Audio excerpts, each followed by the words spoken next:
During initial Kundalini bodywork, emotional release and de-armoring sessions, there is often a lot of coughing, spitting and occasionally vomiting, along with yawning. And we should encourage this at the start to get it all out as quickly as possible, moving into a more pleasant session space.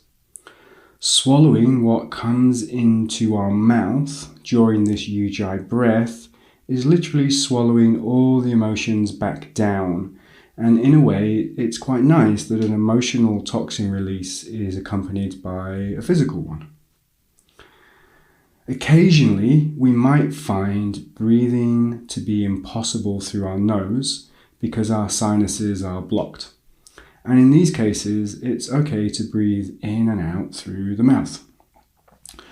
But we should work on healing our sinuses because prolonged mouth breathing is not good for our nervous system. One trick we can use to create more balance between our two nervous systems when our sinuses are not ideal is to cover one nostril partially when the other is blocked. This is to get the same amount of air flowing into our body at the same time. We don't need to do it for long. Generally, the left nostril blocks itself when we have been too lazy and need to be more active, thus stimulating our sympathetic nervous system with our right nostril connecting to nerves in our mind. And when our right nostril is blocked, we have probably been too active and need to rest more, with our left nostril connecting to nerves going down into our body, controlling our parasympathetic nervous system. Our aim should be balance. And although the body blocking one nasal passageway is self-regulation, it's in response to the unbalance we have created.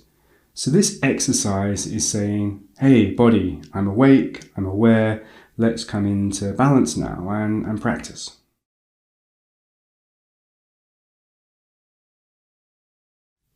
I'm going to pretend one nasal is blocked, my right one.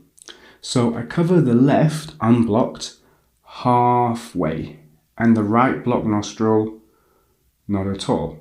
And I breathe in and I breathe out. What we are looking for is equal breath through both nostrils. The right is fully open because it's blocked, and the left is halfway closed to balance it. And I breathe in and I breathe out. Just trying to create equal air through the left and through the right. You might want to close each side occasionally, that's totally okay. At the end of the video, we will practice this for 10 breaths or so, simply focusing on balancing our nervous system on both sides, masculine, feminine, Ida, Pingala, action, inaction, our brain, our gut, our parasympathetic and sympathetic nervous systems. But before we do this practice, we should note one of the most famous pranayama exercises, Nadi Sodhana. I tend to call it alternative nostril breathing, as I'm not 100% sure if I'm pronouncing it right, but immensely grateful to the East for the yogic knowledge that they gifted to the West. It's a great breath for balancing and recalibrating our nervous system. And if your nasals are blocked, you can combine it with the equal nostril breath practice that we are learning now. Nadi Sodhana could have a whole course about it alone due to the different lengths of breaths and breath holds involved. So for now, I'm going to suggest you web search it to learn more if you need to. But it really is worth practicing. Okay, so let's get equal air flowing into the left and right nostrils, however that looks. So you're just going to hold and breathe.